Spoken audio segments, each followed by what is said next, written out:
c'est déjà présenté dans le premier diapo. Donc notre projet est intitulé Aménagement d'un conteneur délaissé à une construction verte, durable et intelligente. Donc en fait, on a regroupé tous les projets de fin d'études qui ont été réalisés de 2015 jusqu'à aujourd'hui pour mettre en place un conteneur qui existe déjà dans le parking de l'ISEP de Sfax. Donc comment on va le voir maintenant? Bien sûr, je vais présenter un aperçu de toutes les parties, tous les détails des calculs et dimensionnements, ils sont présents dans le stand de l'ISEP de Sfax avec des posters bien expliqués. Donc, normalement, ça, à partir de cette figure, vous voyez que c'est un état d'un conteneur de 40 pieds qui est en bon état. Donc, la transformation va toucher 3 grands plans. Le plan génie civil, que je le présente moi-même, que j'ai travaillé avec mes étudiants pour l'aménager. Le plan domotique, travaillé avec M. Mourad Mousmoudi, malheureusement, il n'est pas ici. Et le plan photovoltaïque, il est avec toute l'équipe de Hichem Zayani et M. Youssef Al-Agalbi qui a fait ça avec ses étudiants en 2018.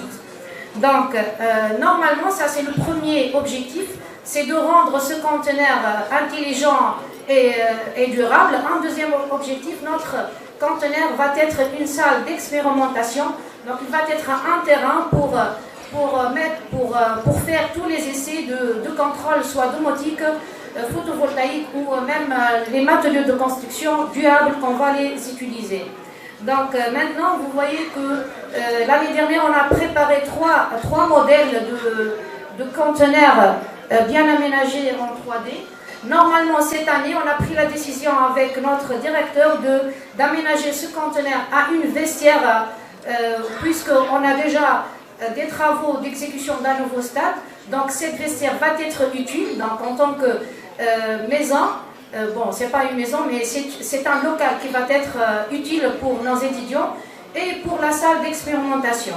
Donc pour la côté génie civil, on a préparé tout ce qui est matériaux qu'on va l'utiliser pour qu'il soit durable. Donc normalement ici, vous voyez que le conteneur il est en matériaux métalliques, donc on va utiliser des matériaux pour l'isolation, à savoir le plâtre. Donc on va faire des partenariats avec des sociétés 100% tunisiennes, des matériaux qui ne sont pas importés, ils sont 100% tunisiens.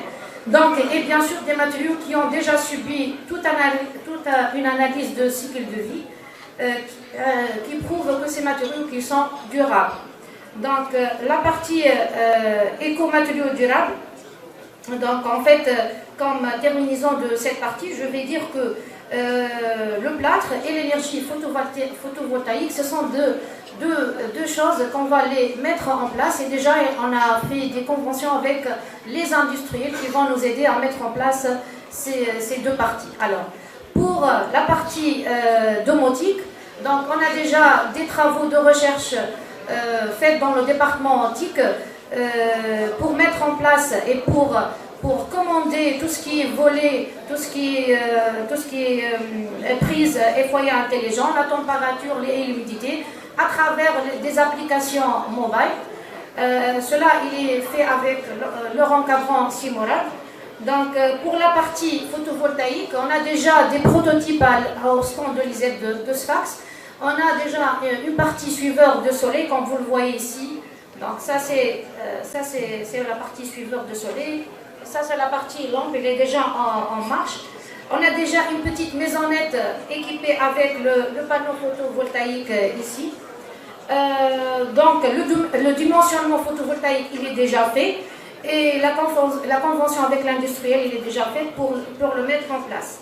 Donc à travers cette étude de faisabilité, disons, du dimensionnement, on a fait une estimation de coût qui normalement, à travers cette étude, on n'a pas compté tout ce qui est bénévole, bien sûr, hein, donc le coût, il paraît qu'il est peu, donc de 20 000 à 25 000, vu que le conteneur il est déjà placé, donc on a éliminé la partie coût.